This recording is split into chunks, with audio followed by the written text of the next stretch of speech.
What is good, queens and kings? Blessings to you. This is how to improve your mental health, part 5. In today's video, we're going to be talking about the one concept which has changed my life more than anything in the last 25 years: meditation. That's right, ladies and gentlemen, we're going to be talking about breathing. Breathing is life. So if you want to get involved in some of that, hit that like button. And you know what I'm going to say, hit that subscribe button so you never miss a video about how to improve your mental health. I've wanted to make this video for ages. I'll tell you why. When I was younger, I never ever imagined that meditation was so easy. And I never ever imagined that meditation was so important. I used to think meditation was this really complex way of breathing, and that you had to do it in a particular way, in a particular style. Like, I always used to hear these words like kundalini, and I thought you had to be like a Buddhist monk to do. In my head, it sounded a lot more complex than it was. And I think when I was younger, that was one of the things that put me off. You had to be Buddhist to do it, and only Buddhists could meditate. I used to look at it from afar and think, it looks amazing, because when I used to imagine people meditating and getting out of their body, and the whole concept just seemed so amazing to me, like traveling where your body sits there and your soul travels. Obviously some of that might be possible, but the thing that I've learned the most about meditation in the last few months is that actually real meditation isn't about getting out of your body, it's about getting your spirit into your body. Because there's something that you might not have realized: the spirit doesn't live in the body. No, the spirit doesn't live in the body. The body lives in the spirit. Get your head around that one. I want to reference a webinar that we've got online, How to Get Unstuck, which is on the One App Life Academy. Sign up, go watch it. And it's got a lot to do with mental health. Just watch this clip and I'll come back and talk about what we were talking about. Which brings us to meditation. Now, there's 3 things people say to me about meditation when I ask them why they don't meditate. The first one is that they're too busy.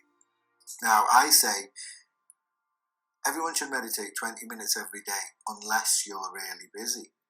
In that case, you should meditate 1 hour. And I think this is something that you'll learn only when you start to meditate yourself, but it has the most wonderful effect on you when you start meditating every single day. It is a very powerful, underused, underrated resource that people don't access. I don't know why. People say to me, you gain nothing. And I said, that's true. You actually don't gain anything. But I tell you what, I've lost fear. I've lost anger. I've lost depression. I've lost anxiety. I've lost my insecurities from meditating. And you know, that's powerful to me. That's very powerful to me. And people say, well, I can't concentrate. Well, that's the whole point of meditation. When you start to meditate and you get thoughts, your point of meditating is to notice that you've had a thought, step back, observe the thought, and then watch more thoughts go by as you become the observer. The point is to bring our focus back to the current moment. And when you learn to do that, you can learn to manage any conflict in your life, because anytime anyone wants you to rise to it, you have the capacity to come back into the moment from what you learn in meditation. When you learn to observe your thoughts, you learn to take a pause before anything you do, and that makes you very powerful. It is so simple to meditate. It's just a case of breathing in, breathing out, repeating. Inhale, exhale, repeat. I bring myself back into the moment. When I have a thought, I realize I did it and I can focus back on being in the moment. I observe my thoughts. I'm just a vessel. I'm just a vehicle for thoughts and all these things to pass through. Thoughts pass through my mind, and with practice I can learn to observe these thoughts and realize that they come and go and they should not control me. I can treat emotions and feelings in the same way. And one of the things I've learned to do through meditation is access my higher mind. Now, when I can do this, I can silence the noise of the world, and I can access my intuition and really get to know what I'm supposed to be aligned with. And when you can't find the answer, you can see if you're even asking the right questions. It's powerful stuff. And I'm talking about energy work a lot. Meditation is the foundation of energy work. In order to heal, you have to learn to remove negative energy, and you do that during meditation.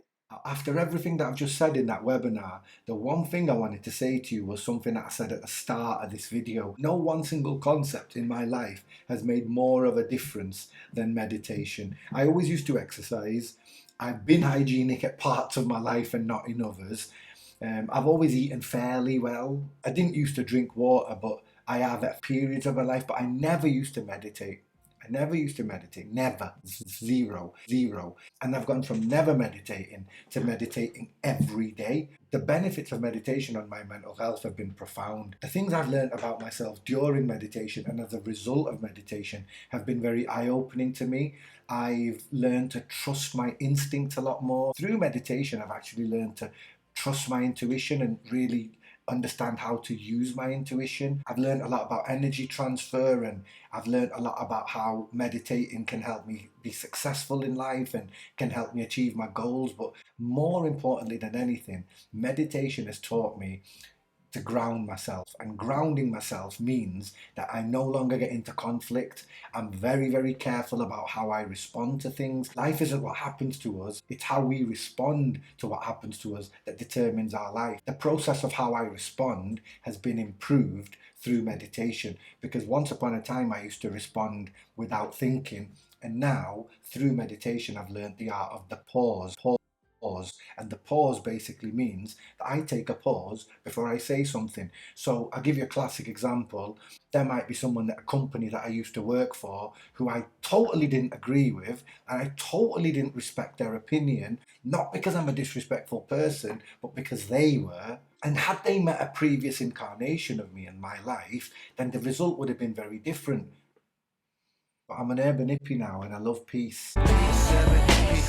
Yeah, and you learned that through meditation. Whereas 10 years ago, I would have retaliated in a completely different way. Now, if someone says something to me, I'm a lot more agreeable. And actually, meditation's actually even taught me to look at people, even when they're in the wrong, to look at why they're in the wrong and figure out what's caused them to be in the wrong. Maybe that's the empath in me. I'm really, really keen to start doing a lot more live meditations. When I've done live meditations on TikTok Live or Instagram Live, they've often gone down well. I've had more of an audience than when I'm just on live chilling and hanging. So I'm going to do that more. I'm going to take you right now through the most basic meditation. Okay, all you need to do is sit back and relax and get comfy like this.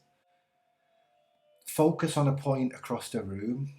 Just focus on one point across the room with your eyes. Try and bring your presence back behind your eyes. So you really want your presence, your energy, to just be behind your eyes and focus on one point in the room. And then just start to breathe gently.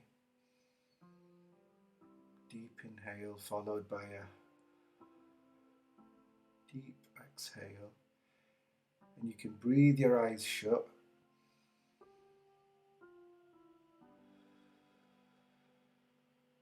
One more round. Focusing only on the breath. And guess what? Literally just then, you've meditated. I know it was only for 5 or 10 seconds, but that's all you need to do to start with. If you can learn to do 5 or 10 seconds at a time, and then you can build that up into 30 seconds and then a minute, before you know it, you can meditate for 5 minutes, 10 minutes, 20 minutes. I do 20 minutes of meditation every single day. It's part of my morning routine. You'll learn all of that if you go and click on the webinar, so do that. And that's it, ladies and gentlemen. Breathing is life. Meditation is the thing that's made the biggest difference in my life. I can tell you that with my hand on my heart. If you ask me today to recommend one thing in the world which will change your life in 2022, I would say to you, learn to meditate. I think meditation's that important that I think it should be on school curriculums, and I think our young people should be learning it. And that's why I do meditate with my 5-year-old son, because I think the future generations really need to learn how to meditate. Oh, and one more tip: when you do meditate, do it with a smile, because the universe will feel that smile and transfer those blessings to everybody else in the world that we share energy with. All right, queens and kings, I'm going to be back tomorrow with How to Improve Your Mental Health Part 6. Big love and blessings to you. We all need a positive